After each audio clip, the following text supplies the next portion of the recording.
All right, dudes. We did it. We beat the Hawks. Knew they had it in them. Way to go, everybody. I would say I told you so Rob. and the whole blowout thing, but I guess that was kind of a blowout. Yeah, it's fair.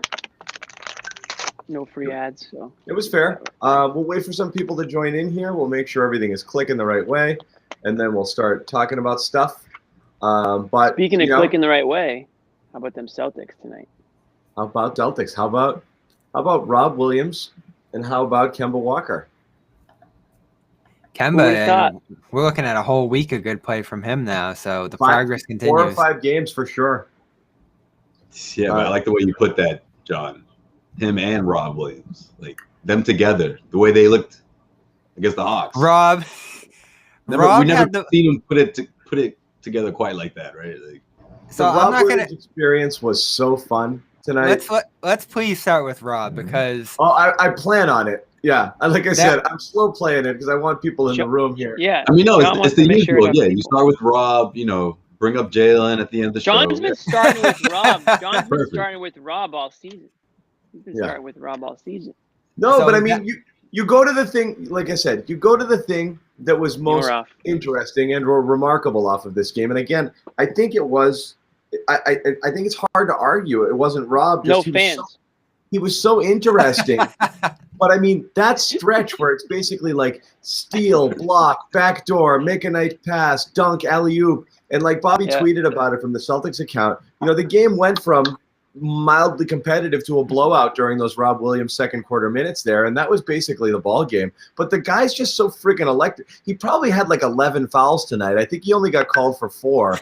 So in that second quarter, before he got going on the stretch you just talked about, he wrapped up Capella on like one of the first plays of the second. Tice took another foul from him. I'm sure you guys saw that. Yeah. And then there was a third play where he like wrapped up Reddish. So by halftime, he had 6 fouls, but they only called 3. Yeah. And then by the end of the night, he got away with another one where Gallinari fell there. So he realistically had 8 fouls in this game. That's what I said. I wasn't kidding. He had like 7 or 8 fouls. So that was the most unfortunate game. And the exact stat was at the start of that stretch, it was 33-24. And then at the end, after all his dunks and layups and steals and blocks, it was 51-37. And that was pretty much the game. Yeah. Dude was awesome. Yeah. And it's funny because we always talk about, let's just see the Celtics just lob it up there, right? Just throw it to Rob and let's see what happens. And then he does like the most Rob, like we knew he was capable of this sort of athleticism. That was incredible, man. Like that was. I don't even know if he caught it, tapped it, one-handed it. His hand-eye coordination is just through the roof. Yeah, like that's the kind of play where you're like, wait a minute, like if he's not that, it's not one of those. Okay, if he does this every single night, this will change everything. But like just that open opportunity, if he's able to get more comfortable and get these reps in, man, like that, it just opened my eyes to how explosive this offense could truly be. With Rob in the middle doing what he did. And he was doing everything on both ends. It's like he wouldn't stop. Yeah, somebody tweeted it jokingly, Joe Sway, to your point, was like, I wonder what this offense would look like if they just lobbed it to Rob on every possession, Like it's like legit. And we always joke like that, but like he made it look so smooth. I was like, well, wait a minute. Why don't they do that more often? Like, in all seriousness. You do see the other side, though, the ridiculous goaltending. All the fouls were so, like, absurd, and he easily could have ended up taking himself out of this one and having a bad game. So you do see both sides of the debate here where there's just an enormous level of upside, but also these, like, just absurd things he does that you just can't do out there that end up getting him pulled from games. And he only had 16 minutes in this one in the end because of all the fouling and mistakes and miscues. He jumped into a couple shooters on the 3-point line. And it's like, you're right, John, there's more good than bad, but the bad is so bad, like just inexcusable stuff.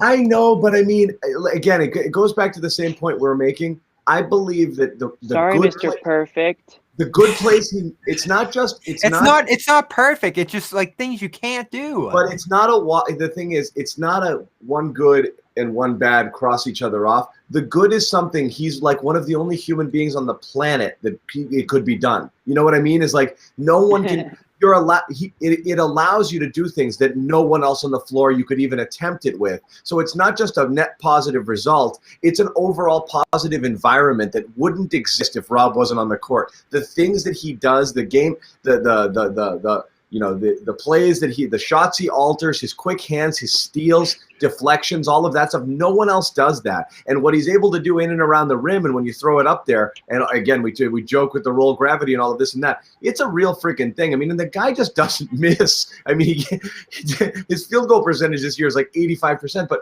right. Nobody does the positive things that he does. It's on a different level. That stretch there, he made like 7 or 8 what we would have called winning plays. Like what Marcus Smart does once or twice a game and we lose our minds over, and he does it. Robert Williams does it every game, like multiple times a game. That has to count for something. If we can live with Marcus's sloppiness, we can live with Rob's, right?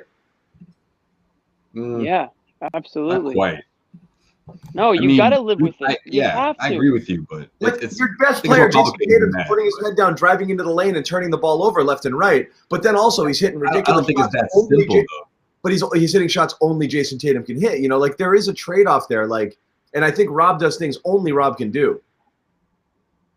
On this team, yeah, definitely, I agree. I mean, I've kind of been leaning towards your side of things. Where clearly we've been saying, "Where's Rob Williams all season?" He got like 6 minutes, 8 minutes, right. Like barely plays. So I think over the last week or so, yeah, he definitely does. The last week or so, I think, the tides are turning a bit here. I think whether he's earned the playing time or whether it's just, Brad's finally allowing him to get some more minutes. His teammates have seemed to always be big Rob Williams guys. So I don't think it was that. I just think for whatever reason, it took him a little bit more time to get in Stevens' rotation. So I think he's there now. I would be stunned if we're talking about, random games where Rob Williams logs like 6 minutes. I would be disappointed because we haven't seen that all year.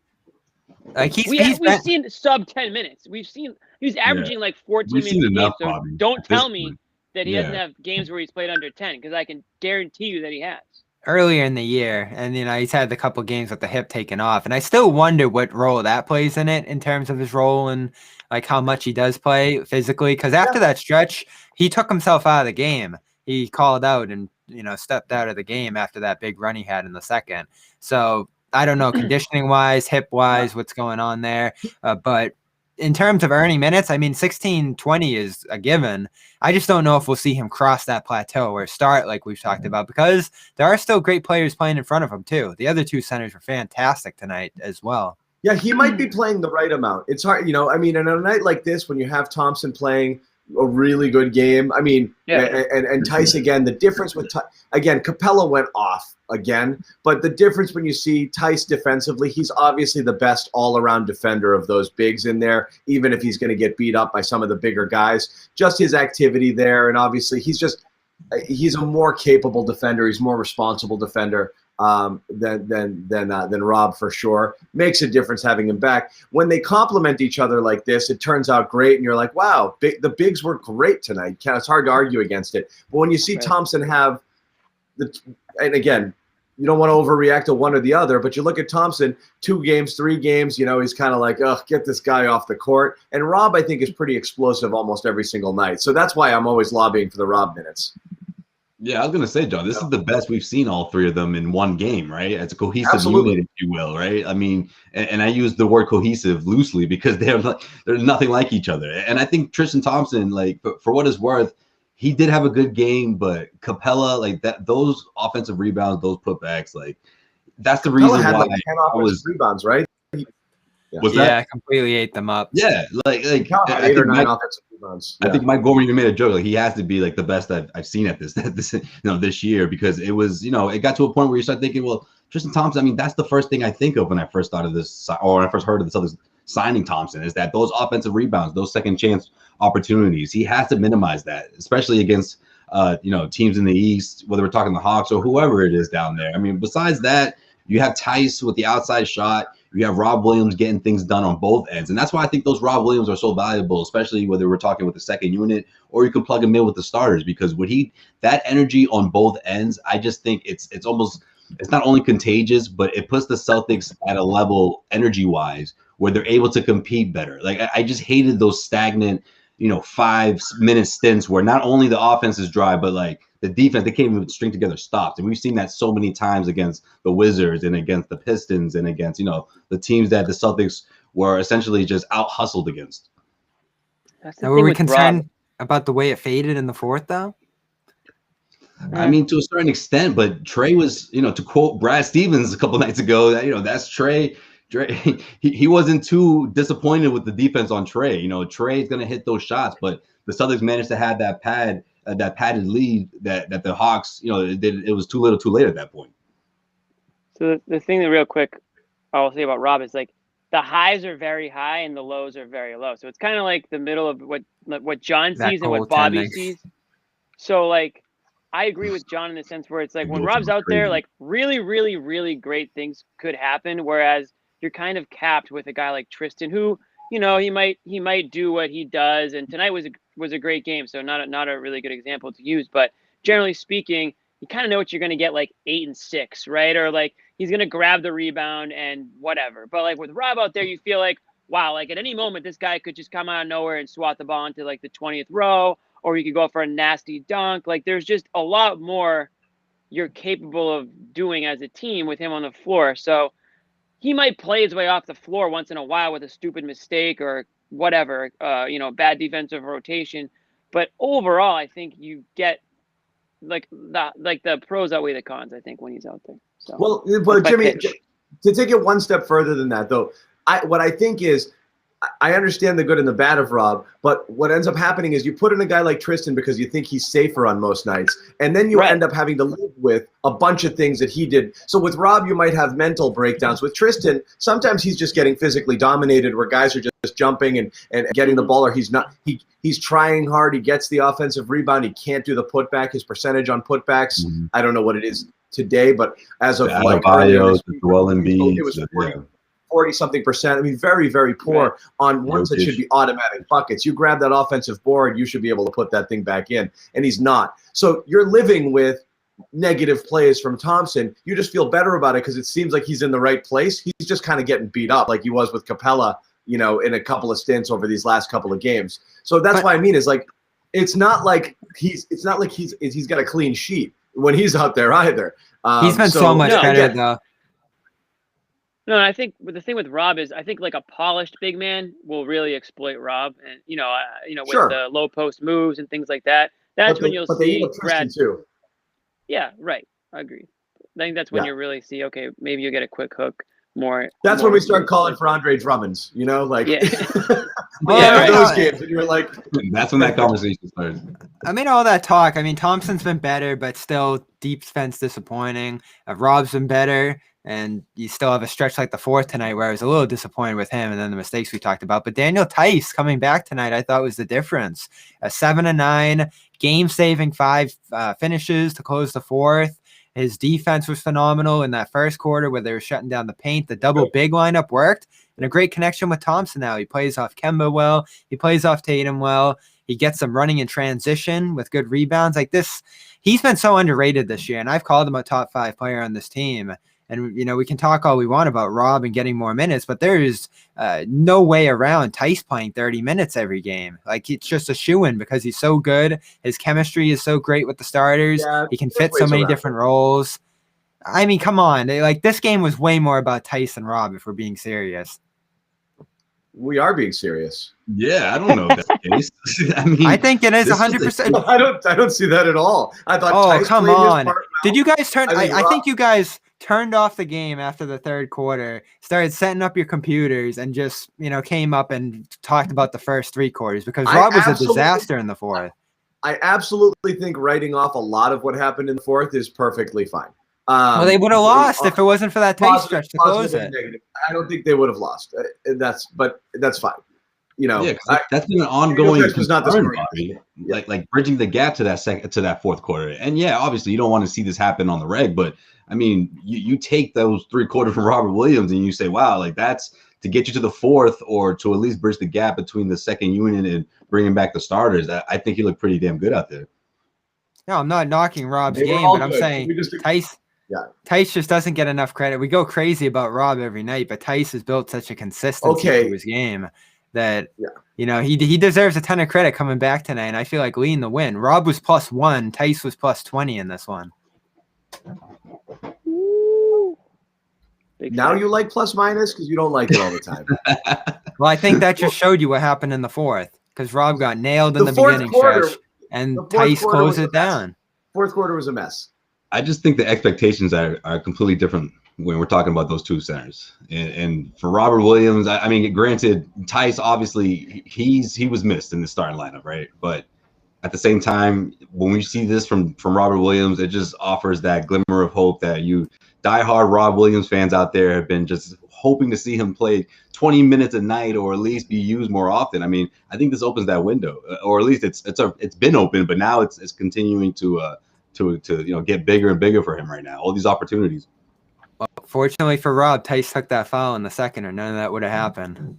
No, how nice of him too. That was great. Like, you could tell. It was just like he gave him that look like, I got you. Hey, I'm just saying. I mean, we keep saying play Rob more, play Rob more, play Rob more. Well, what do you taking minutes from Thompson? Sure, go ahead. I mean, at some point we could see Thompson off this team. I think the general consensus here is Tice is your most dependable big man, and he's the one who does the most things most consistently. Rob is electric and makes a ton of plays, so you got to find minutes for him. That's really the only conversation being had here. I do think if you started Rob and played him 30 minutes a game, you'd see more of the warts, and then you wouldn't want it. So at the end of the day, I think we're kind of falling in between where Jimmy's saying don't have those 9, 12, 11-minute games because you're missing out on – bench guys are, at the end of the day, supposed to provide spark. Robert Williams does it almost instantly the second he hits the court every single time. So I actually like him there coming in off of Tice.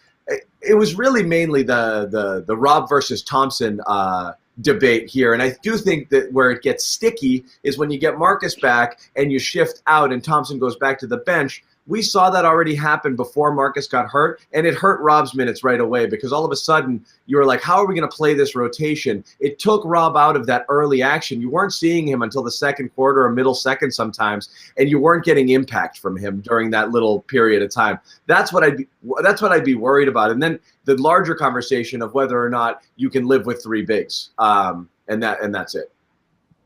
So then the question is that what you want? And everyone, you see it a lot in our chats. You see it in the videos we put up on the YouTube channel. One of the bigs has to go. You're not going to be able to play them all, particularly if you end up trading for another. Then certainly you're going to have issues there. Yeah, for sure. But yeah, I like Rob off the bench. I guess the other thing, certainly to talk about tonight, Kemba Walker, clearly best game. It helps when Trae Young is guarding you, certainly. But again, he was terrific, start to finish, all game long. Consistently the best offensive player. He's back, right? I hope so. Like we've seen a week now, a good, consistent. Wouldn't that be great? Yeah. I can't tell if he's sarcastic. Am I the only one? Like John, I feel like, are you trying to throw shade at Kemba right now, or you're just like? No, I think this is 3 straight games now that this is like showed 5 games. He can be his own self. Yeah. Yeah. Okay. That Washington game was a great start for him, and then he's continued it throughout the week. And we're talking about what now, like 60% shooting from him from the field. Finishing inside, which he wasn't doing before. That finish through Capella tonight was as encouraging as anything else. Even more than that 8-point burst in the halftime.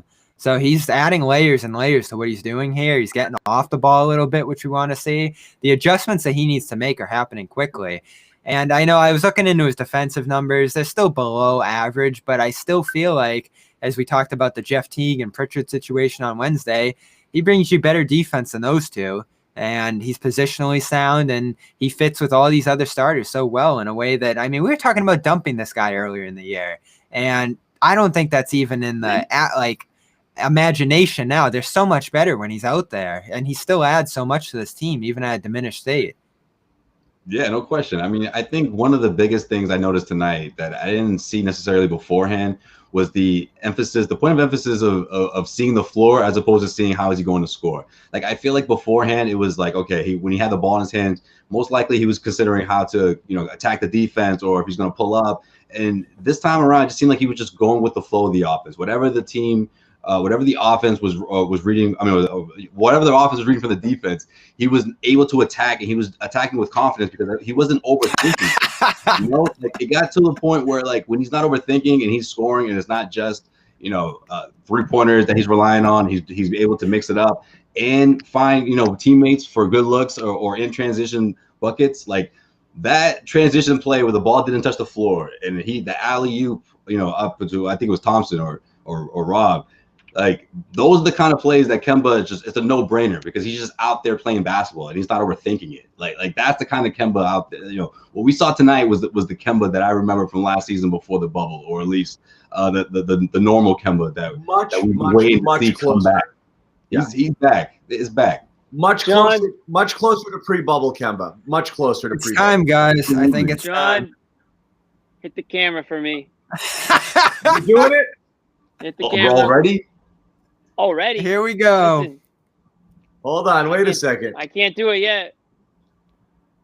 John, you should be joining them. Come on. All right. Here it is. I don't have 2 shots. Before the season started, I said on the show numerous times, I was worried about Kemba Walker. Not to John's level worried. I didn't want to amputate his leg, but I was very concerned that you weren't going to see Kemba Walker until March if you were lucky, and that this team was going to be in big trouble without him. Now, I was kind of right that they are in big trouble without him, but you seriously saw the difference between a team with Kemba Walker and without Kemba Walker, Wednesday to Friday, right? And not just Kemba Walker, but a healthy Kemba Walker. The way that they've managed his minutes, the way that they've had him take certain games off on his way back, like 33 minutes tonight, 10 of 16 from the field. This isn't the first game he's shot well and scored points for them. I know that there's been some concern with his shot making, but when you want to talk about his health, I think he's fully back health-wise. I won't say fully back. He's got to go back-to-back maybe, but that knee looks great. He looks good, and I was wrong because I assumed way, way worse for the pain tolerance and what he was gonna look like coming back from the injury. He looks like Kemba Walker, and tonight he played like Kemba Walker. So that's my apology, Cam. First one of the year, probably the only one of the year. So don't get used to it. You know Jeff what? Teague. All right. Teague in there. Not bad. I like it. That wasn't bad. I like it. Boy. That was earnest. That was honest. There was no butts in there. Clean apology. You would never get clean that apology. from me. And you know what I also said? I said I would be happy to be wrong. I said I would be happy to. This is the apology that I'm happy to have. I will co-sign with everything that Jimmy said in terms of worried that the main concern was whether he'd come back as early as he did. The fear was that they were soft pedaling the injury. Started. John was like, "Get him out of here. He's done." John said he prefers the ACL tear. He was hoping that. Yeah, he did say that. It was a clean. I'll stand by that. I will not apologize for that. It's better if it's a clean. People in the comments. There's people in the comments saying that it's too soon for an apology. Listen, I've been holding off on this apology for. Bobby wanted me to apologize like 6 weeks ago. So I'm pretty confident in Kemba's health. The apology is about his health. He looks healthy. The knee looks fine. I have no reason to believe that he's injured or playing hurt right now. So that's what the apology is for. I'm not saying he's never going to have a bad game. That could still happen. Hell, they could trade him next week. But for what I was wrong about was his health. I think he's healthy. Yeah, John, you can't pick. John, when you're ready, you'll get your own. You'll get your own camera, dude.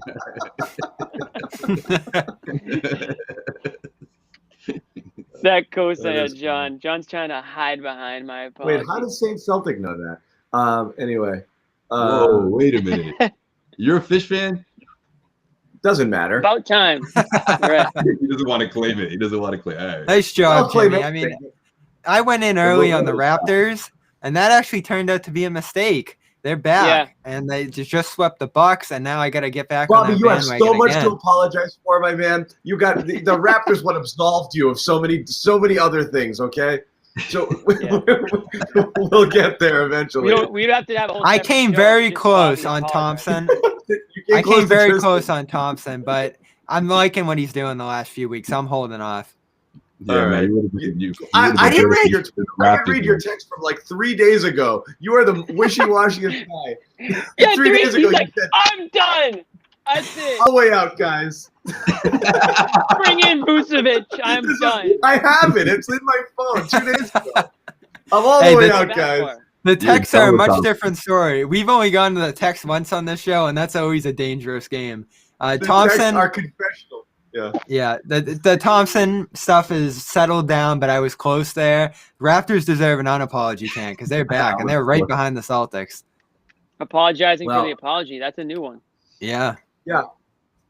Yeah, Tristan. Jimmy, I will say I'll clarify a little on your apology.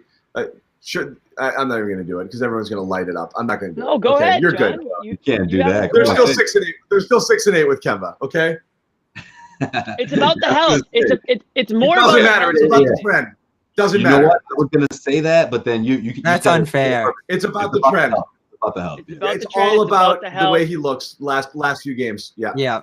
Then again, I mean, look, it's at the end of the day, it might have in the beginning what we were saying about Kemba. We were saying he actually looks like he's moving okay. Just the shot's not falling, and that's what was killing you, which was like if the shooting percentage was a tad higher, you'd be like, this is fine. We can live with this right now. He was just so brutal from the field. And then you start to get worried that, like, has he lost his stroke? Has he lost his confidence? He can't figure out what he wants to be. So sometimes, like I said, that's not a problem with Tatum, with Kemba, with guys like that. They have to have that FU mentality and just let it and just fling it, And that's I like his defense too. Am I crazy about that? Because I caught some flack on that online tonight. Like all right, you're not going to line him up 1-on-1 with a guy and expect him to dominate defensively, but he's always in the. Can't never get through one.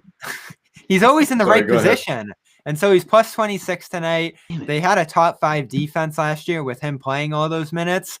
Like, I'm just saying, this isn't Isaiah Thomas defensively. This guy can still bring it on that end. He hustles. He's always in the right spots. He's never lost in the pick and roll. And again, tonight, I thought he had a fairly strong game for 3 quarters against Trae Young until that started spilling over into the fourth. So that, too, I think is a strength of his as well.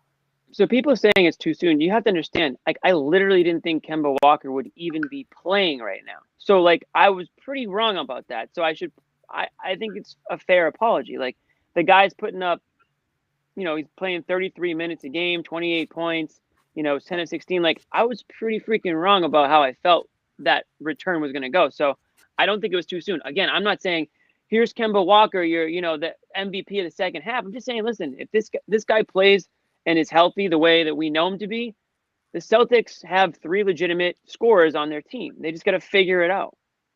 Yeah, I mean, the reason I'm holding out isn't stubbornness. My general vibe is I'm worried that it surfaces at some point during the year, and so that's the fear is that he doesn't make it clean through, and you have to live with another shutdown, and then him coming back at less than 100%. So that's always the concern. It stinks to say you're not going to be satisfied with him until he makes it through injury-free, but we've seen it flare up too many times in the last 18 months, 12 months to feel good. I mean, you're talking about 2 times with shutdowns, completely, and then a really slow restart on that bubble just off this one injury that isn't surgically repaired and is something that is a management situation. So it's always a concern. And so I always feel like we're going to be holding our breath. You're one day away from Kemba's just going to take a couple days off and it's like, here we go. So you don't want to see it because it would kill you. You have to have this version of Kemba Walker to have any chance. I think we're all in the same boat there. You have to have the Kemba you signed, or else this team's not going to go anywhere.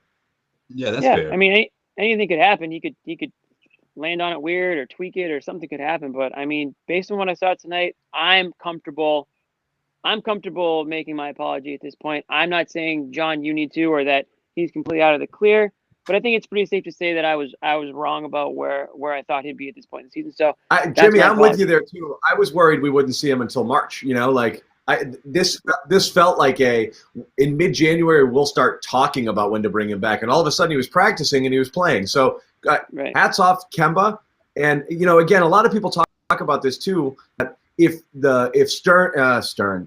Silver didn't jumpstart that season so quick, they might have been able to slip this one by us. And he might not have missed any games. And he might not have missed games, and it might have just been like, just training at his own pace, and that might not have been an issue. But obviously a bigger deal was made of it because all of a sudden they're like, hey, we're going to start camp. And Brad's like, yeah, you're not going to see Kemba. And everyone was like, what? So that freaked a lot of people out because they're like, yeah, no, definitely not for the start of the year. So it lined up perfectly with that MLK day. That was like right around the weekend he came back in the end that they were expecting the league to get started. The guy who deserved that treatment, as we're seeing now, is Romeo. I mean, we're seeing like a week ago, he probably should have got going, and he still hasn't done much of anything. So, like, he's the guy taking it a little slow here and falling behind schedule for the Celtics. Not like they need him desperately, and they're going to let him take his time there, but there's really nothing on the Romeo front. They ask every week about him, and we're almost into March now with absolutely nothing on him. Yeah, the Romeo thing's frustrating. Because, again, it all comes down to the same thing with Nesmith. And, it comes down to the same thing. You know, we keep saying the same thing. You want to see these guys play because you think the key to having a functional offense with the proper spacing is to have more weapons, potentially more shooters, more people that can do multiple things out on the court. Romeo might not be that guy because I don't know what he's going to be like as a shooter. But that's definitely why we want to keep seeing Nesmith out there. What do you guys think after 4 or 5 snapshots now? Like, the Nesmith thing is interesting to me. He's obviously, at this point, a rotation player. So, like, all of the stuff we were begging to see, which was let him learn on the fly and just put him out there, it's kind of happening. And he's definitely earning his minutes with the hustle. He had a bunch of, again, same thing, the chase down tonight, and a lot of hustle plays, a lot of deflections, active hands on defense. He's freaking totally lost on offense, man. I mean, he's really scared. I mean, he's scared to dribble. He doesn't know really what to do. His instincts are still really lacking. I'm willing, but you still want to see him play through it. But I am surprised, like, how little like a basketball player he looks on the offensive end of the floor. Like, Bobby, you watched some of him in college. Was he just a catch and shoot guy? Did he do more things? We've seen him drive a couple times, but like, what do we want to see ultimately? No, I think this is something we're starting to see with him that we want more of, is that screen around Williams for his only make tonight into the 3-point at the top of the arc. Rhythm plays. Right, exactly. Yeah, you don't want just like boom, fire off the catch, like corner threes. That's your role. He's more of a movement, even off the dribble kind of shooter. You know, one dribble around the screen, that kind of stuff. Like drawn plays, activity. Duncan Robinson, remember all the stuff he did for the Heat last year? That's what you wanted to see mimicked a little bit with Nesmith. So that seems to be the dream, right? Duncan Robinson would be the He's a similar player. Historically good 3-point shooter. Yeah, that would be the good the usage, the kind of usage, not Semi Ojeleye or like how they're using Semi Ojeleye is exactly how they shouldn't use Nesmith. They're completely different kind of shooters. Yeah, you want him coming off of screens. You want him. We mentioned that. We actually talked about this exact same thing on draft night. We were talking about Bay, though. But once the Celtics eventually did draft Nesmith, we talked about how he's not that kind of scorer who can really put the ball on the floor and, you know, sort of dribble through defenders. He's more of that kind of Redick-ish or even like a Buddy Hield almost, the way he can come off the screen. Mm-hmm. But they don't do that. You're right. Like, we had the one after timeout play where he got his only bucket. Then again, he's just standing in the corner. Yeah. But that's what you want, John. You want him to be able to knock that down when Brad. I don't want him standing in the corner. The play is for you coming out of a timeout like that. No, but they have to get him coming off screens a little bit, right, Josue? Yeah, that's true. I mean, I just he's still getting comfortable out there, and Brad's continuing to, you know, remind people of that because I think just like you, John, they're noticing he's a little shaky out there on offense, but he's getting his reps in and he's getting those looks. I think that's what's most important. And defensively, if he can keep up, that's what's going to keep him on the floor, and that's exactly what he's doing. Yeah, I don't think they're at the... go ahead. Sorry. No, it was real quick. I just don't really think they're at the point where they're really concerned about getting him, you know, putting him through plays, getting him shots, things like that.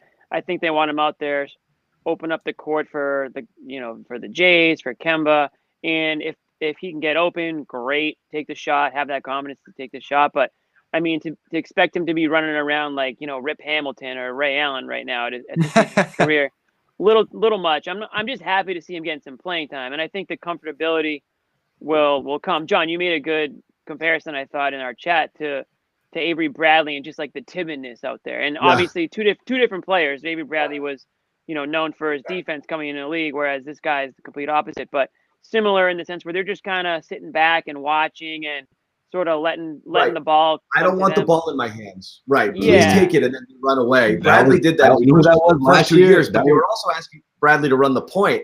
He would get over half court, first person he'd see, and he'd have this protective dribble, give it to him, and then run away. Right. Yeah.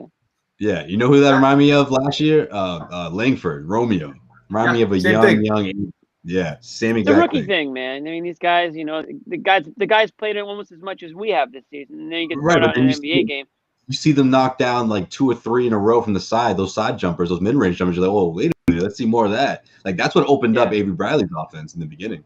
Oh, and the backdoor cuts. Romeo did the exact same thing.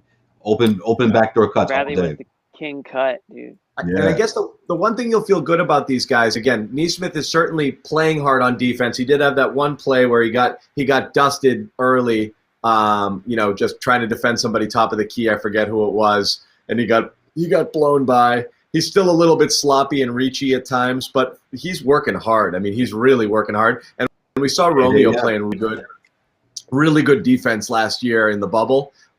So that makes you feel better about their minutes if and when Romeo ever friggin' reattaches his hand. It's such a weird situation, too, with some of these young guys. He's going to come back with a robotic hand. Yeah, I know. I'm ready to play. I'm ready. Put me in, coach. Never misses a shot. It's just totally like it's math. It's just an equation. The ball always goes in. That's what you would expect after a layoff like this for a wrist surgery. He got the surgery in the bubble. It was September. It's taken a long time. You know how you always in baseball happens, a player will have surgery and the report will be like he underwent successful surgery. Somehow this was unsuccessful. You're just waiting for the report to come out where it was an unsuccessful surgery on Romeo Langford. His wrist is no longer a part of his body. And it's worse. It's way worse.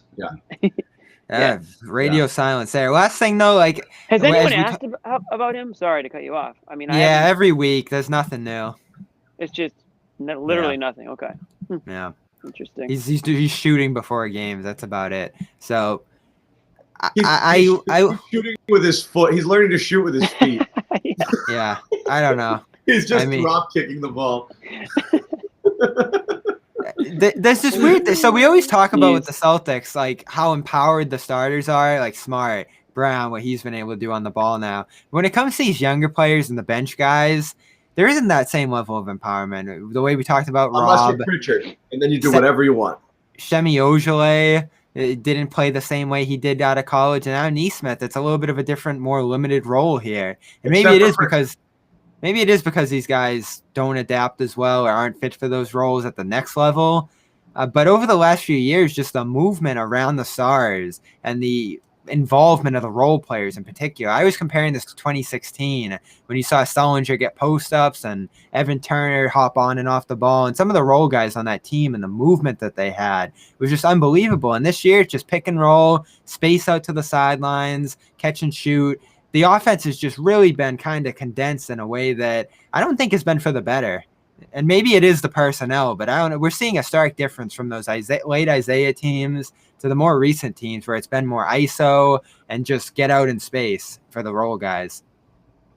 Yeah. Well, I guess this is as good a time as any. Trying to go back to that style though, Bobby. I feel like it's less. It's more. The ball's starting to swing more as compared to those guys that we saw. 5 years ago. Man, I can't believe it's been that long. Those 2016 team. Well, Bobby, to your point, I guess this is as good a time as any to bring this up. We did have Goodman was on the pod. I'm sorry, it was the Goodman Ryan podcast with Jay King. And they were talking. They were talking about the Celtics, and they in fact had Goodman had talked to a player, an NBA player who very recently played the Celtics. Didn't name the player, but had this to say. So I'm going to play this clip for you guys because it plays exactly into what you were saying, Bobby, with the offense this year. So take a listen. Obviously, but I was asking him last night a little bit of his thoughts of the Celtics, and he said Tatum and Brown can't be your superstars and only do things that help their game. They don't get anyone else easy shots. All they know how to do is score. Doesn't help the Kemba. Kemba doesn't help their center. They don't help anyone either. They don't turn down tough shots to get another guy an easy shot. So teams are onto them. That's basically what he said. Teams are onto them, load up on those two, and live with them taking long twos. And that's a good. Oh no, John, where'd you go? Oh, we lost John. I can't. Oh, okay. I thought it was just me. Yeah, it's not just you. It usually is just Sorry, you. guys, you got me? But not the, Yep. You got yeah, me? I got you. Now we I was gonna just let that roll. I was just gonna agree with John. So Jay King afterwards was like, that's really good scouting report there, because it was talking about the kind of stagnation. And everyone's going to look at this as a dig on Tatum and Brown. I think it's as much representative of just the lack of depth that they have around them and this feeling that these guys have to take it all upon themselves. But you're right. The offense has become so much built on these guys generating their own. And we've even said on this show, like, why are they passing to Grant Williams? You know, but to the point that, you know, when it goes bad, sometimes is when you really notice it. And it's like, wow, Jaylen didn't look up at all on that whole possession. I mean, we were joking, like, he won't pass to Neesmith. He's right there. But, I mean, Jaylen went through stretches. I mean, he did it on that stretch where he hit the 3 threes. It's great that he hit them. But, I mean, he had a 5-possession stretch there. When the ball hit his hands, he was like, nope, not giving it up. You know, and he hadn't been touching it a lot. He didn't get a ton of touches tonight. But Tatum kind of the same way. He keeps kind of forcing the ball into the lane a little bit and turning it over. But it has become a very predictable offense in that regard with those guys. Yeah, but that's exactly what we were talking about when we talked about when those guys are completely focused on getting the best shot, not for them or just for the open guy, or whether it's someone that they truly believe in and have confidence in. That's when we see records being broken. You know, Shemi Hiljalay, like that was that night, right? like we talked about it that night. I'm at the Garden. I'm like, listen, this is a completely different team when Jaylen Brown and Jayson Tatum, but specifically Jayson Tatum, when he's just out to get theirs. Like, he's not out to get his. Like, he's out to get everybody else's. And he's like, look, I'll get mine's, you know, in due time, in the flow of the offense. Like, that's it. And I just don't – I'm not sure these guys are confident enough in these guys, though, to make that an everyday thing. Like, let's be honest. Like, do you think Jayson Tatum and Jaylen Brown are confident enough in these guys to do this every single night? I just don't think that's the case. I just think they pick and choose which nights are going to be the night to do it. I mean, obviously, they're not going to just be stingy with the ball on other nights. They try to blend it in, but of course, you're going to see that balance, you know, tip the scale depending on the opponent. But it does make them easier to defend because, you know, like if Tatum, for example, that's why he's running into so many guys out there. One of the reasons he's having a tough time getting to his spots to get his shots is they keep running guys out at him because they know that's what's going to happen. And then that's what the offense becomes. You're 16 seconds into the shot clock until Tatum realizes maybe I don't have this, you know. And then it becomes a scramble and you don't necessarily get a quality shot. But when that becomes your whole offense, every single time they've had one of those games where, you know, record-breaking games or whatever, it's always those 27, 28 assist games when they're whipping the ball around a lot more and they're creating movement. They're definitely harder to defend there. It's an easier team to defend when the ball's just sitting in one person's hands. Especially when you don't have the space when you don't have shooters spacing the floor, where there's a threat of, if I am doubling this guy, you know, you're not going to pay for it, so you can sell out to defend these guys and key on them, and you're probably not going to pay the price there. Yeah, this isn't a new because phenomenon. You're going to go into hero ball. Yeah, it's not. For Tatum in particular, we're talking about him being the point guard of this team effectively since the bubble. So he's been going through the ups and downs of that transition since then, and I feel like he's in a fairly comfortable spot when it comes to that. Brown's newer to the party in that sense, so I'm expecting even more up and downs from him at that position, higher turnover games like he had tonight, and just a growing process of being there, because those are the only two guys you trust effectively at this point being on that ball. Maybe Kemba to some degree at this point, but with his finishing issues and some of the other concerns we've talked about with him, turnovers too for him, you know, you'd like to see him phased out a little bit in that role and more Jaylen, more Tatum. So, like, might there be bumps in the road through a regular season stretch in terms of their facilitation abilities? Maybe, but it's all the kind of stuff we've talked about to where who cares if they're the 5th seed this year just because they take a few extra losses. You just want to hit the playoffs running. Yeah. Yeah. So I saw that Josue on Sunday or Wednesday rather against the Hawks. Yeah. I saw them kind of phasing out some guys. Grant, Neesmith certainly has been phased out by them as ball handlers sometimes, but I think it's the right decision because to the player's point that they don't make teammates better, I disagree with that. I think Tice is made better by those guys. Rob, probably a guy like, better. Yeah, I mean, it's a little bit of everything. And even we've seen Semi we've seen Semi Ojeleye be a little bit better this year too, like in certain spots. But it does come back to the personnel. That's all. Yeah. Like you give everybody some credit on all sides of it, right? They made Hayward better. They made Rozier better. No. Well, this is the other thing too. What do you want? It wasn't their job to make Rozier better. You're just trolling. I know. Yeah. So Jimmy, what do you? That's the reason they're Jimmy, not. That's the reason they're You not. actually Boston don't know anymore. if they make him better until they're gone, though, right? It's like, Jimmy. Right. What? Russell, look at Russell Westbrook's OKC team, and everyone was like the triple-double year, and they're like, it's amazing what he's doing. He's got nobody around him. He had friggin' Sabonis and Oladipo. It's like, and then they leave, and then they're free. And, it's like, oh, well, maybe too much Russ was a bad thing. Like, I'm not saying these guys are that. It's not. But with Tatum, I wonder, we talked about it the other day, he had one of those what we call Ben Simmons lines, Do you want to see more of those instead of 27 to 30-point games? Do you want to see more Ben Simmons lines of his 18, 8, and 8 if he is running the point? And maybe, not shooting as much. There's no way he's going to shoot so little that he'll score that few points. That was a poor shooting night. But ultimately, is that what you want to see more out of him, Bobby? More of a distributor and more of a, It's going to depend on his teammates. I mean, Right. How many assists would he have had on Wednesday if it was a, higher than 32% three-point shooting game? Probably closer to 10 instead of what he ended up having. So, I don't think this is on Jayson in particular as a facilitator. I think he's awesome. You see the hook passes he makes, the vision he has, the pick and roll he runs. I gripe about his turnovers sometimes, 6 again tonight. That's what he has to clean up. But I don't think, this notion that he's just ball hogging and going straight head down to the rim is the truth. I think he's making a concerted effort to dish the ball around a little bit. Yeah. So he's burying his head and he's just going towards the lane, and those turnovers are absolutely forcing his way into the lane. Almost all of those. So we gotta pick what we want here, because in 2018 he got phased out by the equal opportunity offense down the stretch of the East Finals, and it was mania in Boston because they couldn't force the ball to him and have him take every shot. Now, when you get into situations like the Detroit loss earlier this year, where they're peppering the ball around to Grant and Smart and letting anybody take the big, great shots late, wide open shots at that, that's a problem too. So, there can be problems with both styles here. I don't know, Jimmy. What do you prefer? Tatum on the ball shooting every single time, or an equal opportunity offense like we saw in 16, 17, 18 even? It's a superstar league. So, I just want you to play to your superstar strength. That's a trick question, right? Because it really depends on who, I guess, is around you. If you're Tatum, with this team, I think he needs to be leading the team in shots. He's your best raw scorer, right?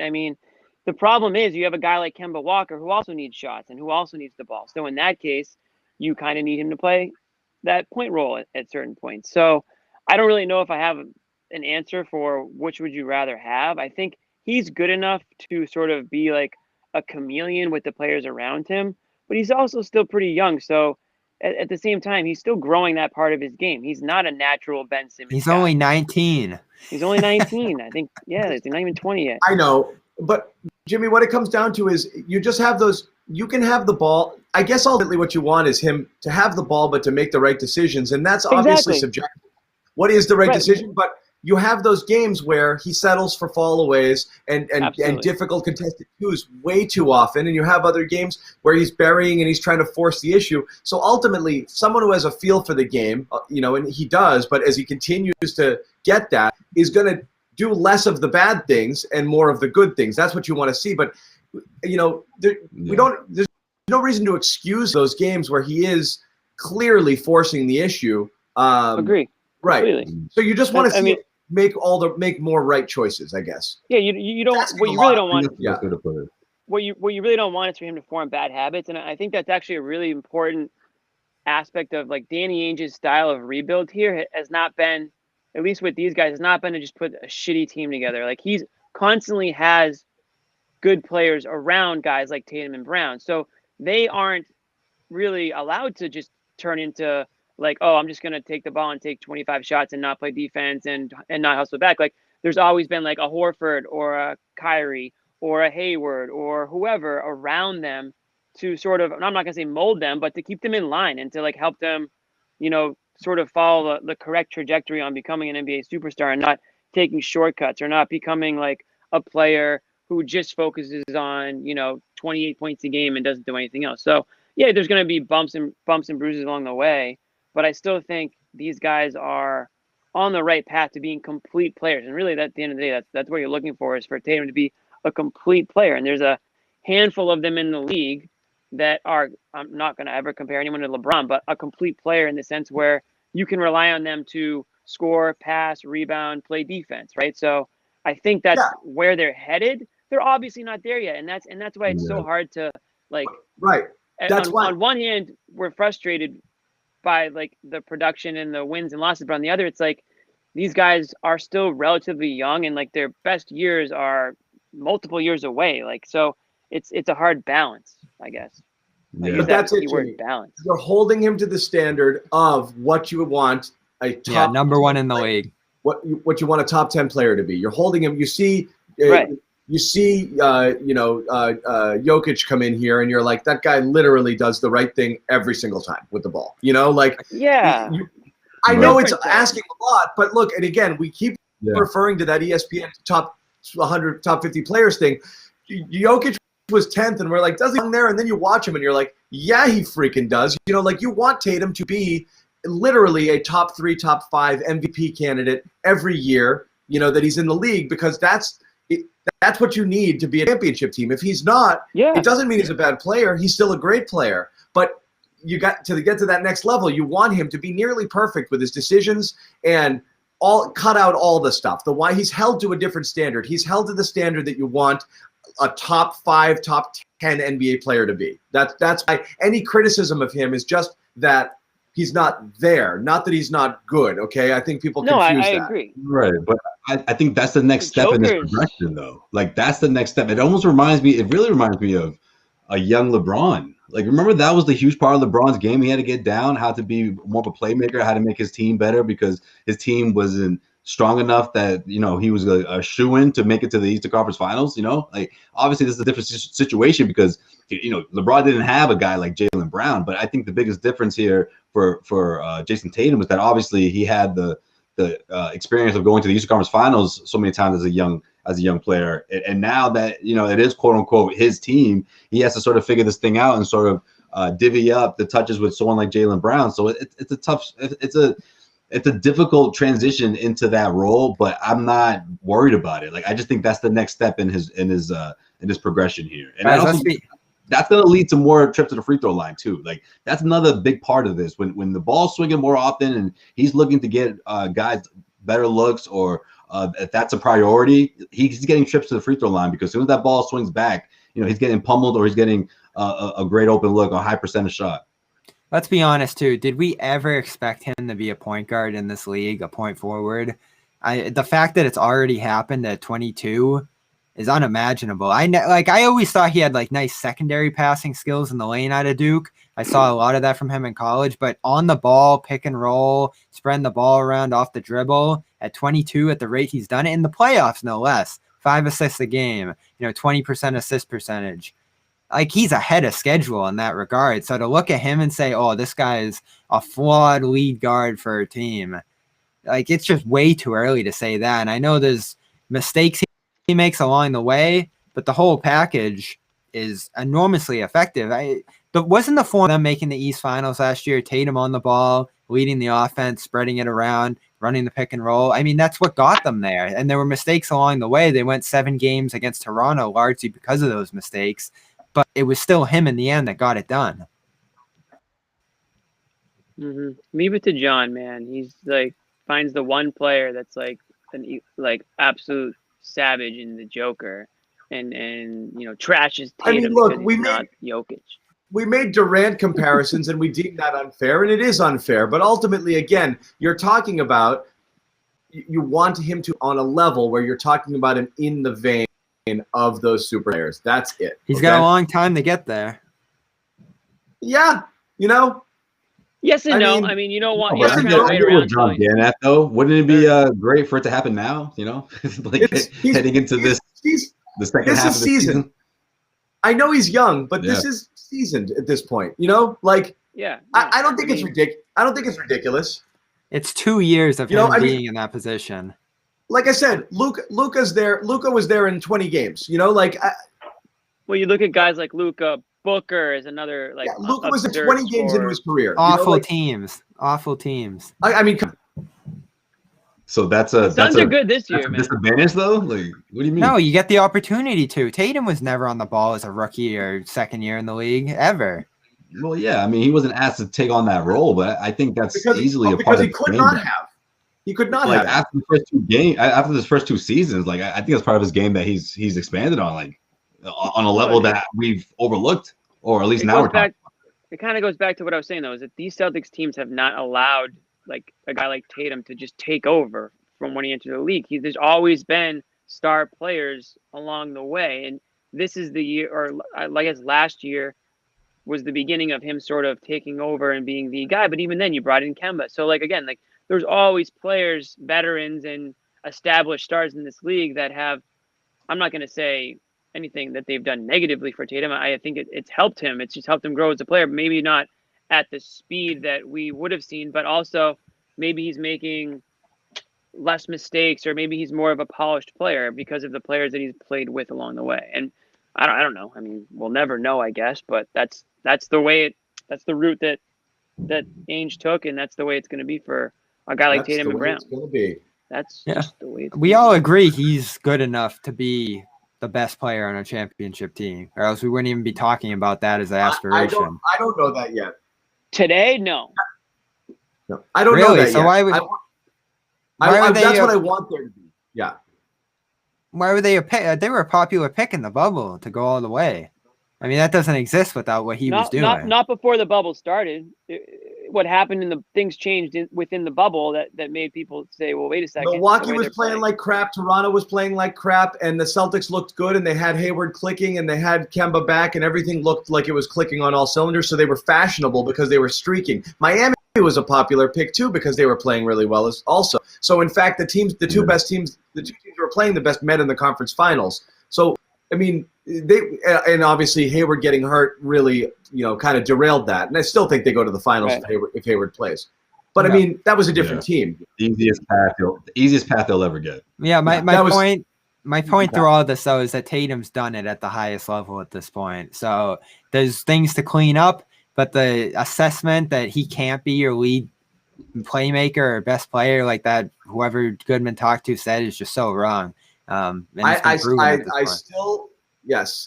get it. I still want to say it. All right, let's see it. I don't know that Tatum's the alpha on a championship team yet. I think he has to clean up a lot you to be your true leader. Meaning, when the ball's in his hand, you should almost never worry that something. You can't be perfect, but he's going to be making the right play more often than not, and always doing the right thing. And he's not all the way there yet, but you're right. It's year one of trying him in the point forward sort of role. It's a different kind of role for him, and again, it's different personnel, so he's adjusting to that as well. But again, the only time I felt that on a consistent level was that crazy stretch before the All-Star break last season. Like that was when he had the ball in his hand, you're like, okay, they're going to be all right. That's a good point. That's a good point, John. That was right before the season ended. Was that hot stretch that he was on? Right before it was unbelievable. Yeah, exactly. Right before the pre-lockdown Tatum, and that was crazy because that was kind of like early season Jaylen, almost unsustainable hot shooting. But I never thought he was going to miss. You were like, go ahead, take the step back from 30. He's going to hit it. He was unconscious. You won't. About a year ago, yeah. Well, he was playing with a ridiculous swagger. So that's the thing is you can be two things here, all right? You can be that version of Tatum, which is like an absolutely just assassin scorer, which is I'm going to take any shot anytime and F you, I don't care. And then you kind of you're just that. Or you can try to be the complete player that's the point forward, that's working the ball around, moving it, and trying to do different things. So it's kind of, like I said, they're asking him to do different things here. On a different team where the ball is spread out and one team can't put all it. Also this year, all the attention is on him, Even last year, when you're playing the three wings and you have Kemba out there, you can't put all the attention on Tatum. He's got to beat one guy. He almost never can do that anymore. And I think that's one of the reasons why he can't go through one of those unconscious stretches like he did before. You look at like tonight against a team that isn't really playing deep. Yeah. It's hard for him to do it now. So they're making it harder for him. And I think that and that's why we're not going to do a whole trade thing tonight, but you need better teammates for him. You need better teammates. Get better around him. Guys that can play make off of him. And clearly we want to see less of that from Kemba. So what kind of guys could you get in here that could help in that regard? Better wings to knock down shots around him. Make guys stay home on the perimeter instead of clogging the lane. Even a better big man possibly. We've talked about Vucevic, who had 30 tonight. Well, let's talk about this guy. Big V. What about we liked Collins. We liked Collins 48 hours ago. Yeah, was he unsubscribed to Collins. That was bad. Remember one thing he did tonight? No, but I remember Miles Turner still leads the league in blocks. That's what's up. Shout out to Miles Turner. I said no, I don't remember. I forgot Collins. I forgot he was out there tonight, but I did remember. They mentioned the stat. What was it? Actually, it was TNT last night. Who leads the league in blocks? Miles Turner still leading the league, still doing his thing. Well, that's going to be, speaking of apology camp, that's going to be Bobby's apology camp at the end of the year. Well, they're playing the Pacers next week. We'll leave that for then because I don't want to get in that, but I still have a whole explanation for, why that wasn't the move. Oh, I'm sure you do. I'm sure you do. And we'll let you explain away, bud. You will. Oh, yeah. That's a teaser for next week. Getting back to Collins, though, it's funny. Obviously, we're not watching Hawks games regularly, and when you see or hear about a guy like Collins and rumors constantly, and it'd be such a great guy for the Celtics to get, and then he puts together like one of the worst performances probably of his season. No, it just makes you wonder, like, okay, well, what was all this hype that we were hearing about, or how frustrating is this guy to see? Yeah, exactly. Inconsistency. I don't know. Yeah. This is the problem, and again, our man here, who's here every single game, we appreciate it. It's the money. It is. It's the money. He's a nice. This is exactly the comment, and this is what we said the other night. He's a nice player, but holy wow, this is why Atlanta. This is why Atlanta's like, who wants this guy? Because they're not going to pay him. They're hoping somebody else bites and they get something here because they don't want to max this guy out. It's a bit of a red flag, right? When a team is willing to just trade a guy that they could have first, dibs on, right? I mean, got to be a reason, at least somewhat for that. I mean, I don't know if it's the defense. Simple, yeah, his defense has been a massive mark on him throughout his career, and that team's been a disaster of a defensive unit. I know John was high on them coming in this year, but they can't figure out that end of the floor. And Clint Capella hasn't helped all that much. He's been more of an offensive force for them. So Collins, I mean, last year, I remember when the Hawks and Celtics would play, this guy is like 6'9", skinny. They'd have him at center out there against, much bigger players who were able to dominate him on that side of the floor. And again, tonight, the Hawks were really bad on that end. So that's the mark that scares people off on him. But he's 23. There's upside. The offense has been proven. Even if he had a bad night tonight, you still look at his stats on the season. They're fantastic. He had 20 on Wednesday.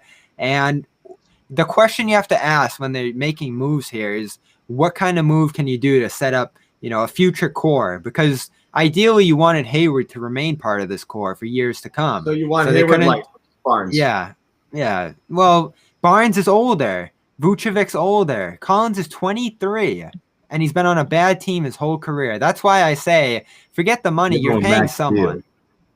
Who cares about the money? I mean, throw the tax in the trash. Let's go. I mean, Wick, you get to take a break from it this year. Who cares? It's no matter what they put in there. Vucevic, we all like Vucevic. That's going to be tax, big money for the next couple of years. People are talking about Al Horford now. That's going to thrust you into the tax, big money for years to come. Whatever they do to upgrade is going to make this team extremely expensive. So why not spend it on a young player who has growth potential? I don't care about the tax if you got the players in your roster that you want. Don't care. What are the alternatives to Collins? We can talk Turner. We can do that forever. Maybe that was the right move with that money, and it was certainly cheaper than Collins would be at this point. We would have liked Hayward back, but those things are all in the past. So what's available now? what's in front of them. I think Collins is probably the best option there. Now, I'm not thumbing my nose at Vucevic either, because he is going off in a way this year that is just undeniable. I don't know. We're back where we are. We're you know, this will sort itself out. We can't do the TPE talk every single show because the story doesn't change a ton. But you know, we know what the team needs. I think internally the fixes. First of all, you need internal fixes, which means you need health.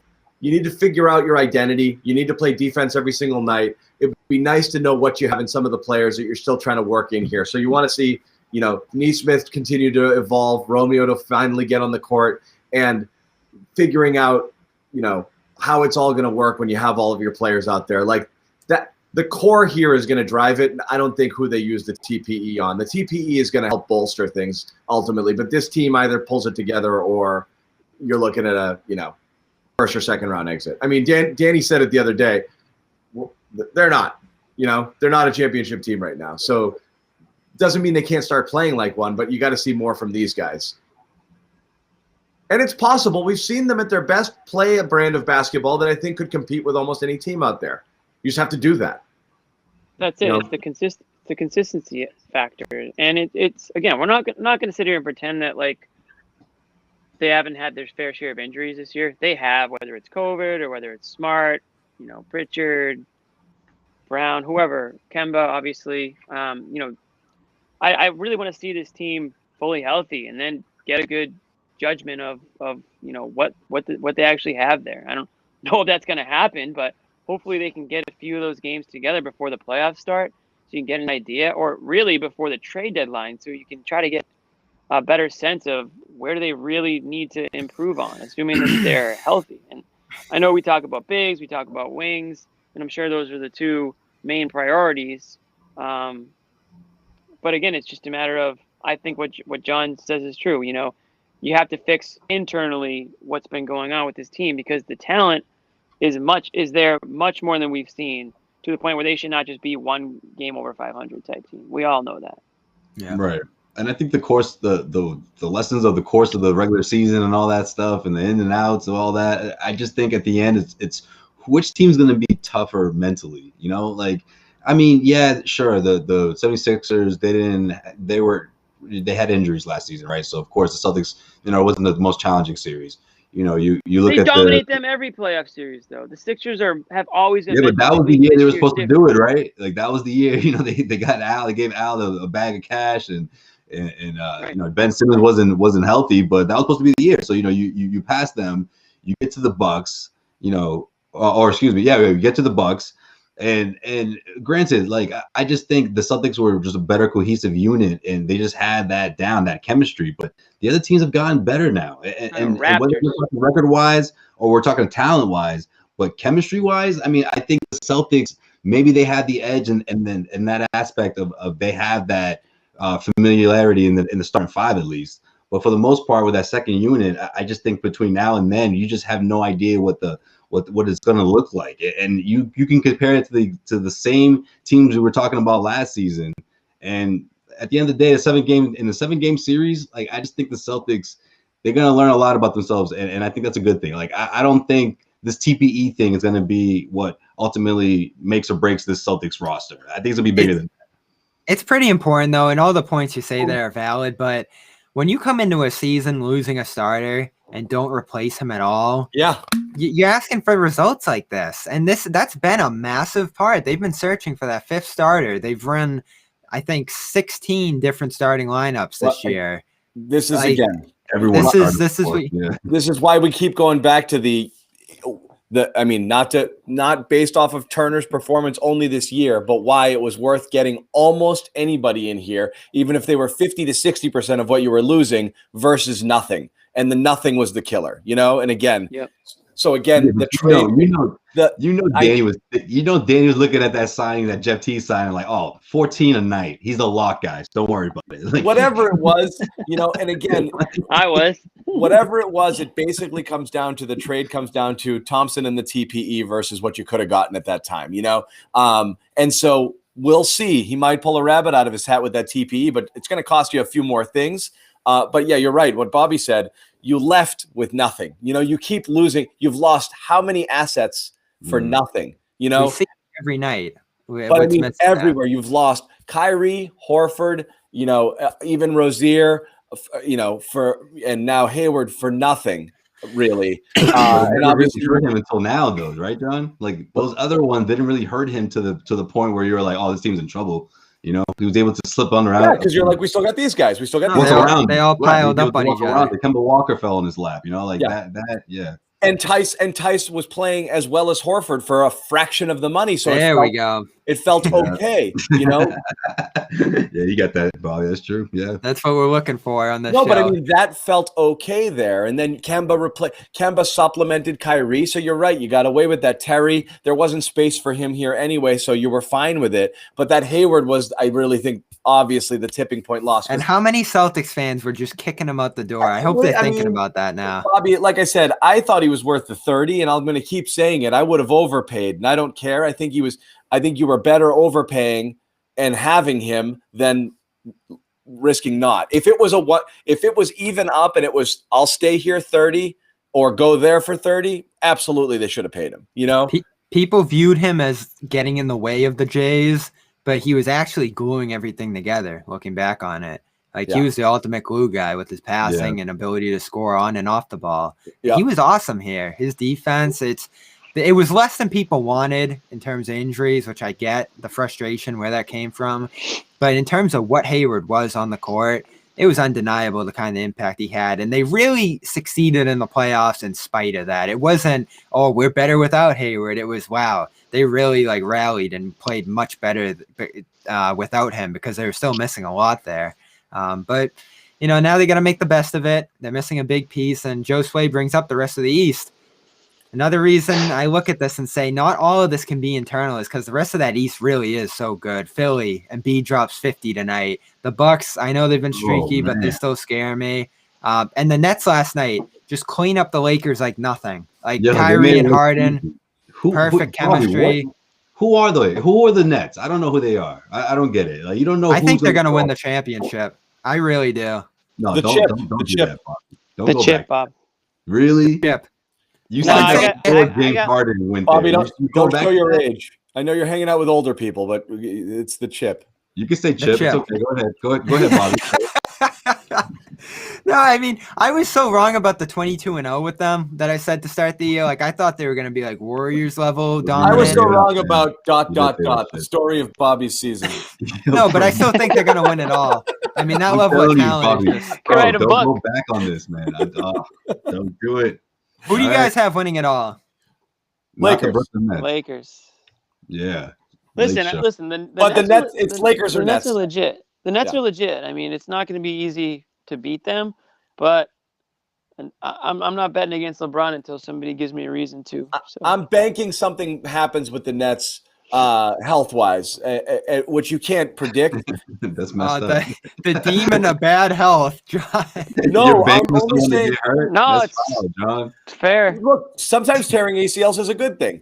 No, what I'm saying is just Kyrie. I mean, at the end of the day, Kyrie's missed massive chunks of time over time. Harden's What about Anthony Davis? Harden's still he's out a month now. Yeah, he's out too. Harden's not in shape still, and Achilles. Yeah, and Durant, still scares me, even though he's been unfreaking believable. I mean, you want to do apology cam here? Me saying Durant's going to be 70% of the player might be the absolute one I'll do here because, again, just do it. Don't talk about it. Do it. Medically, you did say that. Medically speaking, no one comes back from Achilles at that age and is the same guy, and he is unfreaking believable right now. So, but see, something about the best of 7 series, seeing the same team over and over again. I don't know, man. I don't know if I'm going to say this team's going to implode, but I just think it's going to be tough for Kyrie sometimes to get through that. I don't know, man. I just think Kyrie hasn't been the same since he hasn't been the same in playoff games and playoff series since leaving LeBron. Dr. John. But no, the Nets are going to be that. The Nets are going to be that team that they can get a buyout guy on top of who they already have. They're going to shore up their roster. They're deep. They're going to be the team to beat out of the East. And I think we all want listen, we all want the Celtics in there, but I think if we can't beat them, like Lakers Nets would be one hell of a NBA. Last night Finals. was pretty good, even though they were both shorthanded. That was an enjoyable game. Yeah, No. this People worries hate the you. Lakers, The though, so nobody inevitable wants the right Lakers. now, okay? You guys know what the inevitable is, right? Another chapter in Celtics-Laker rivalry. I want the inevitable now, but Celtics got a lot Oh, of that work would be to a do. blast. That would be a blast. Celtics I would got just a be lot of work to do. I would be stunned at this point if the Celtics made it to the NBA Finals. Last year was a lot would such a have to great change. opportunity for that. I hope we don't look back on last year as a massive missed opportunity, whether because of how they It slipped already up is. in these Well, finals. they would have Yeah, got right, yeah. smoked by the Lakers anyways. So No, but you could also look Yeah. at it like John did and say if Hayward was healthy there, that team had a real shot. And it just stinks the way Sure. things piled up in the end there. No, I don't Well. think they had a shot, but to be honest, but I just Jayson Tatum, Jaylen Brown, NBA They Finals.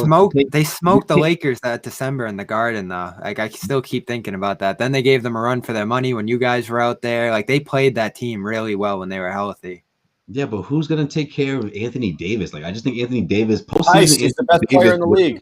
Unreal. Like, it was Tice would insane. have given him a run. Rob Williams. That Davis Celtics is the best. didn't Tyson's even like the fourth contain- best. They couldn't even contain Bam Adebayo. Like, that's Anthony Davis is what times two, maybe not times two, but you know what I'm saying. Like, he's another level. Yeah. But nobody can contain him. That's the thing. Is like there's no reason to say we don't Right. have a guy who can stop Embiid. I don't think you Literally can nobody on compare. the planet does. That guy doesn't exist. I don't Yeah. think you can Right. compare what happened in the regular season between the Celtics and the Lakers, which is literally like months before the postseason because of the stoppage. Because there was just the Lakers were a completely different team. Like even from the beginning of the bubble compared to the playoffs, they changed. They transformed to the team they needed to be, the championship team they needed to be. Like, And do you there remember when was- the bubble first started? People were worried about the Lakers. They're like, "Oh, this team might be." Joe who Sway, knows? me and you were like, yeah, it's the Lakers. And John, I know for a fact, did not believe in the Lakers last Clippers. year. You kept saying He's gonna Clippers. probably say that he did. Yeah. Oh, that Clippers collapse was mind-blowing. I don't know how that happened. Although there were signs of it round one when they almost lost to Dallas. I love So- it though. Doc Rivers exists because he's the type of guy who can handle superstar players. And then the death of the LA Clippers ended up being that he gave the superstar players too much superstar treatment. Give me a freaking break. Yeah.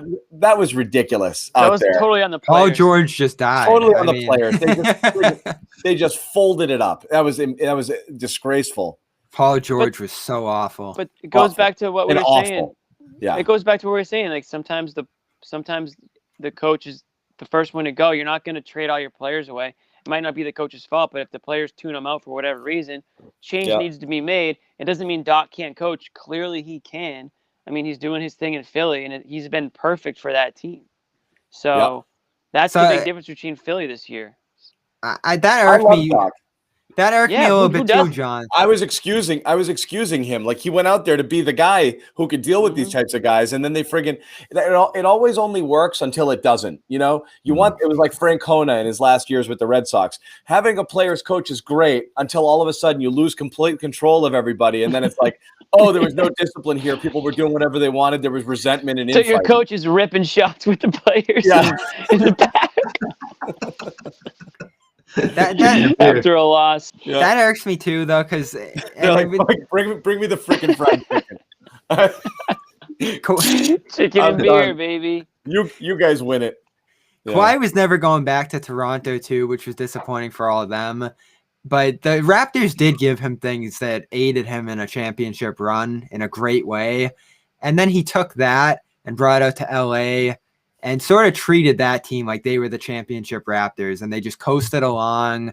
George took on that persona like he had won, even though it was just by association. And the whole team eventually did, to the point where it was just so lackadaisical that you slip on a 3-1 lead.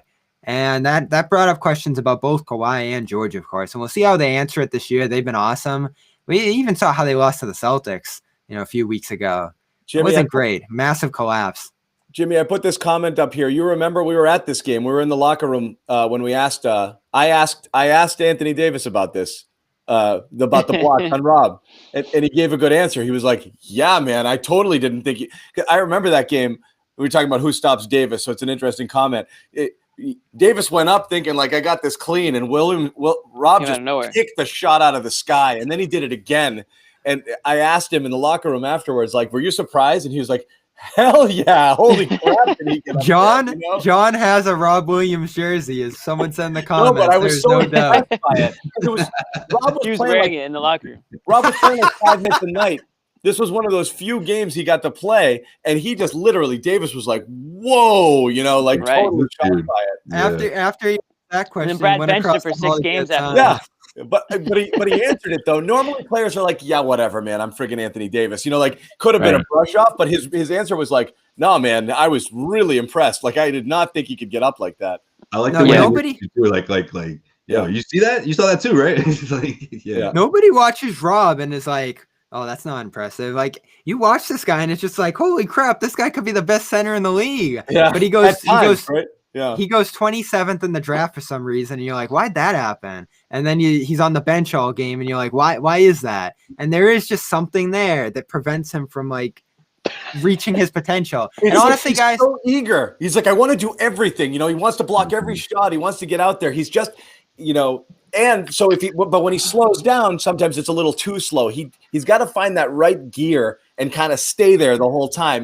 He's sometimes too fast, sometimes too slow. But Yeah. it's all there. Every tool is in the shed, you know, even shooting. Like when he gets his baseline jumpers and he sets his 12-footer. feet, he looks pretty good, you know, like he looks like he's so close to being a complete player, but you're right. There's something, just a synapse not firing. There's something missing there, you know? Right? and health too. Like Yeah. there always seems to be lingering health things with him. So I think we're all collectively like just praying that this guy can become his potential, because it would be so exciting. It would change the direction the team of would this be great. team. Yeah.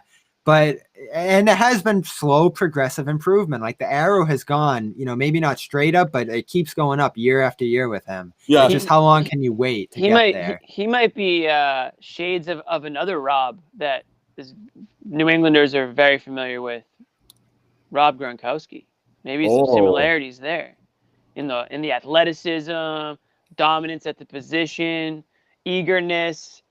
Somebody said he's like a excitable puppy. How long did it take Gronk? Might have right away. It was like Right no. away. Yeah, there was like no. But that's because he played. That's because he had TB12 throwing him the ball, and he got that playing time right off the bat. So It was amazing because they had this other tight end who was incredible too. But yeah, we don't talk about him. Yeah, we don't talk about him. Yeah. I actually thought he was the better player.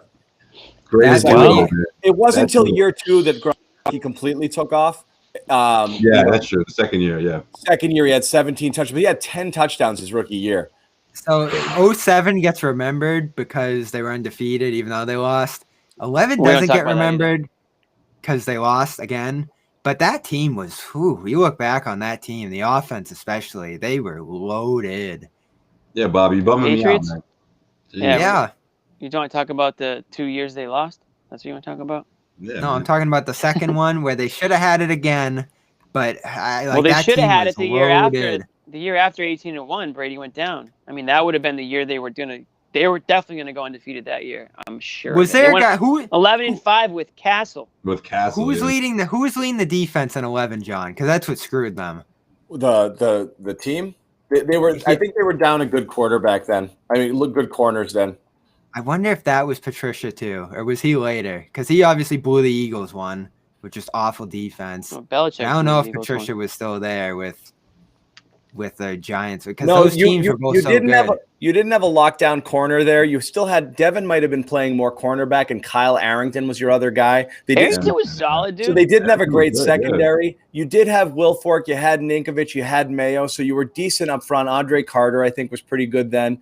But Their secondary was a the disaster. secondary was not great, and that was an issue with that team. I mean, that team wasn't a great regular season team either. That team, they were 13-3, but they looked flawed. It just didn't have that great Belichick thing. Well, for years, yeah, those were the years they were just relying on offense, right? Well, they Just also like- went really bad on the deep defensive backfield. I felt like you had that gap between Asante Samuel and Darrell Revis, really, where they didn't have that lockdown corner. So you were always worried when the other team had the ball that they were going to run it up the field for you. I mean, no, the next one was what's his name? Talib.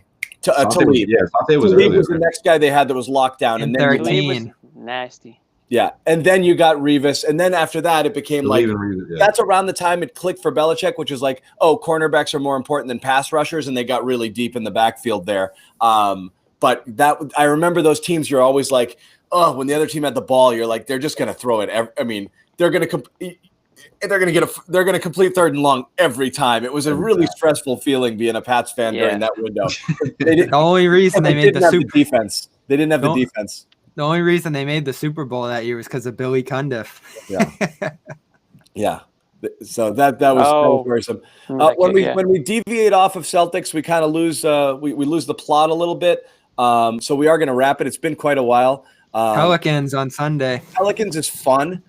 You join us, Jimmy? I don't know about Sunday. I don't know if I can commit to that one. I'm moving stuff out of my apartment. I'm on the move. No. I'm just saying. One thing I did want to talk about briefly, we did. There was not to go on the negative on it, but are you guys? Right. No, we have seen. We still want him to play all the time, but Pritchard's been ice friggin' cold. Jimmy was blasting me for tweeting that. What was up with that, Jimmy? Because we're trying to have fun, man. We're trying to have fun. We're watching the game. Celtics are up 25. And you're like, Pritchard's 3 Is this the green teamer show? You can't point out negative things. Look at Bobby calling you a homer. Homer Cam. It was hard. It was hardly even at that point. Nick, make me a homer Cam. Now Jimmy gets hit with it. He invented it. We have a green teamer Cam. We have one already somewhere. I'm certainly not going to be on it. But I had to come at Bobby for that. Points, Jimmy. For that. I'm not defending Pritchard's play. I was just saying, listen, like that's the one thing you felt like tweeting on a game 25 points on. I was like, wow, you must be fun at parties. I thought that was a funny tweet. I got a few likes on that tweet. Is that what you said? And if you're watching the show right now, go back to the tweet and hit that like button because that was a funny tweet. It's funny how the dynamic shifts on this show from time to time. Sundays for the booty. Well, the one thing. All right, let's end it on a positive note. Ready? So time out. Yeah. You can talk about Pritchard. I'm totally fine with it. No, my Pritchard thing is I don't care if he goes 0 for 7 or 0 for 8. I like his energy. I like his vibe. He's right now still, in my opinion, still the most defendable bench player. Meaning, I feel confident when he's out there all the time, even if you don't get results. I'll live with the ups and downs of Pritchard. You're going to have nights like this. Even though he's cold, all of those are decent shots he's taken. I'm still comfortable with him with the ball in his hands. He's still playing hard. I have no problem with the struggles. It's going to happen. That's my vibe on it. It's not even a negative. I think. Wow, look at the leash on Pritchard from John. Yeah, I mean, that leash, a mile long. I got a long one on Rob too. 2 nights ago, the alternative Jeff Teague. 2 nights ago, I said I don't care if he has 5 fouls. Keep him out there. I'm with John 100%. Like whatever he's doing out there is a plus on either end of the floor. So I'm not concerned if he puts up a goose egg every once in a while. Yep. So what I will say is where we want to end on a super positive is what was the best thing that happened tonight that we didn't talk about? Say it, Bobby. How about this? What didn't happen tonight? Oh, is it about Grant? What did we? Yes, we did not see Grant or Jeff T. There it is. Yeah.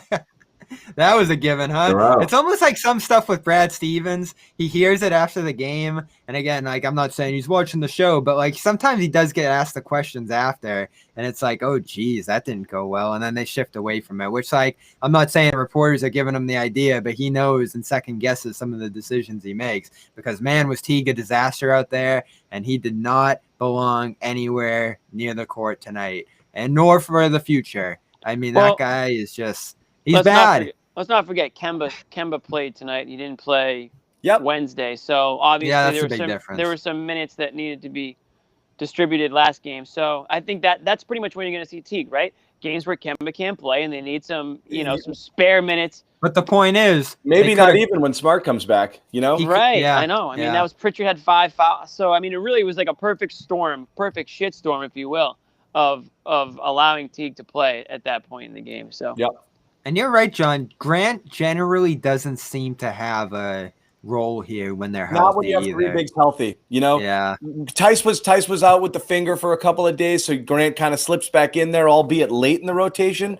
But when Tice is out there and the 3 bigs are playing, well as they did tonight, there's no role for Grant out there, none. You know, I feel Grant is the guy Brad brings in when everything else sucks. You know, when all else fails, he's like, let's try Grant. What could get worse, you know? Yeah, like that Warriors game. And it does Smash work. the Like glass. It just says Grant. Or when you have a team that has bigs you really don't have to worry about, I think obviously that's another Grant sort of situation there. When you're not bringing him out there against Capella. I mean, he would have eaten him. You know what's amazing too is he seemingly passed Rob in the rotation at the end of the playoffs there. Right. And now he's so far behind him. Gone. Yeah, gone. So again, all the Teague haters, the amount of disproportionate hatred on a guy who plays 4 minutes a game. Because it's low-hanging fruit. It's low-hanging fruit. It's like, oh, I know. Let's just hate on Teague because that's easy to do. It's like, come on. You guys are better than that. Give the guy a little break here. But everyone was happy for it. So, yay, Jeff Teague did not play. Everyone can chill out. We will wrap it. We've been going about 90 minutes here. We're back on Sunday. Maybe all of us. We'll see. We'll cross I'm snowboarding tomorrow, too. Okay. That's cool. So don't call me for any emergency podcasts or videos. The TP is going to get used tomorrow. I'm out next. I'm skiing. I'm out next Wednesday and Friday. I'll be on the chairlift tomorrow. Live. I'll be on, if there's show tomorrow, I'll be on the chairlift live. So if you want to give that a shot, we'll be on the 4G network. Yeah. We could try that. I'll be shredding. All right. That's it. We're done. Thank you for watching once again. Make sure you subscribe to our YouTube channel. We'll do this one time. Marigold Medical, marigolmedical.com, stem cell therapy. It's good for what ails you. Cedric Maxwell from our network went there. Josue witnessed it. He got witnessed it. Injection. And he feels any gloves on or anything. You took him? Yeah, I didn't do that. Not for the. Gave him the injection. First timers, you get to bring in a friend. It's amazing. Yeah. No, I'm just kidding. Call 978-537-0555. Tell them Cedric Maxwell sent ya. You get a free call. You got to say ya. Wow, that was a hearty laugh. I thought that was good. marigolmedical.com. Make sure you go there. Marigolmedical.com. I might go there. I could use a stem cell. Tell them you sent sent ya. What do they do? They'll stick you wherever you need it. They assess whatever's wrong, and their goal is long term. Is fixing the problem long term, not short. Not a quick fix like a cortisone shot or this or that. So, and again, they use stem cell therapy to try to kind of rehabilitate rather than just, like I said, alleviate pain. Can they do anything for Bobby's face? No. Unfortunately, no. Okay. Wow. All right. Well, that would have been a good sell if they could, but Bobby, fine. Don't take that from Jimmy, man. Thank you again, everyone. Bobby, I'm kidding. You look upset. If we put that in the comments, I think I'd have the support here. Yeah. There you go, Bobby. That's right. What, you want to do best looking comments? Let's do a poll on Celtics C on us. Thank you guys for watching. That stem cell injection. Subscribe to our YouTube channel. Tell a friend. Join us for the next show. Audience keeps growing. We want it to get bigger and bigger. Thank you guys. We appreciate you. Tell a friend. Tell an enemy. Tell somebody that you haven't talked to recently. It's a good icebreaker. Tell an enemy. And honestly, trolls welcome too. We see you out there. Fine. Whatever. I don't see trolls, man. Yeah, come on. Bring it. It's fine. You're all welcome, okay? We are having a good time. And what's this? I like this one. John's hair today. Yeah, it wasn't great. I noticed it on my stream earlier, and I just couldn't fix it. I could have gone hat. Yeah, tonight would have been a hat. Going out and bang. Okay, the referee. That's pretty good. This is our Trae Young game. This is our Trae Young game for Bobby. It's a bad hair day game. Yeah. So anyway, thank you guys. The shoveling killed me. That's true. People don't know this. Bobby came right in from a quick shoveling session, so he was huffing and puffing. So you get the hat hair. For us, we saw a blowout. For Bobby, he saw it as an opportunity to go shovel. He saw a whiteout. That's what's up.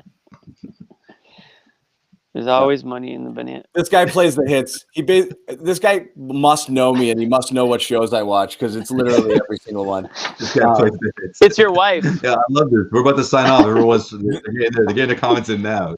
This was my app. This George Michael in the banana stand was my Twitter avatar for like 6 years. When I was working at NBC, and my byline was "I'm Mr. Manager," which again is a joke from Arrested Development. It was your burner account. I gotta watch that show. Just watch the first 3 seasons. Pretend the last 3 didn't happen. The cast is ridiculous, obviously, so I gotta watch it. I never seen it. First 3 seasons only, and then pretend. Oh, because they came back, right? Oh, yeah. Well, they came back with a Netflix reboot, and what they did was they couldn't get the cast all in the same place at the same time, so they shot these like satellite episodes that focused only around 1 or 2 characters. But you lost the whole magic of like everybody being together and intertwining in each other's lives. So you just had an episode with like 1 character or 2 characters in it floating through this world, and it was just a mess. It was a really hastily thrown together because they were all doing different movies, different things. Yeah. Everything after that hasn't been great. It's hard to recapture magic 10 years later. Yeah, because the demand was there. Everybody wanted it so badly, so they probably just forced it. Yeah, it was hard. What stinks is if that show started 10 years ago, like it would have just been on a streaming network and lived forever, you know? Yeah. But like it was on Fox. They couldn't get the ratings. It had won an Emmy for Best Comedy. They were going to cancel it. Then it won an Emmy, and they're like, crap, let's bring it back. They still couldn't get ratings, and then just punted it. And really, there was only HBO for streaming back then and Showtime a little. I mean, not streaming, for another destination, and they didn't want networks. Yeah. They didn't want it. HBO was crazy, man. Their own programs, We've lost everybody. Some shows, they get really lucky. What is it? Breaking Bad got shut down by, what was it, HBO, Showtime? Like none of those networks wanted it until A&E. Yo, 2 for 2 with a referee. Damn. I'm getting a haircut Tuesday. There is an all-time my favorite comment so far is the one from last week where it was Nick's delivery driver. And he was like, Nick, it's your delivery driver. I'm outside. Oh my God, that was unreal. One of those. I'm still Nick laughing. blew his chance forever. Yeah, I'm still. That was too funny. That was too Nick's been given so many chances, and it's like Rob Williams. You're right. But the highest of highs and the lowest of lows. That's Boomer for you, though. Nick's like Rob Williams. Because Nick had that one game. He went off. Everybody loved him. Everyone's like, yo, bring Nick for good. People love again, they claim they don't like it, but they love the entertainment value of Nick's shows. So I think you'll see Nick next week. But again, we're gonna wrap it because we're into silly land here. So good night, everybody. We will see you guys on Sunday.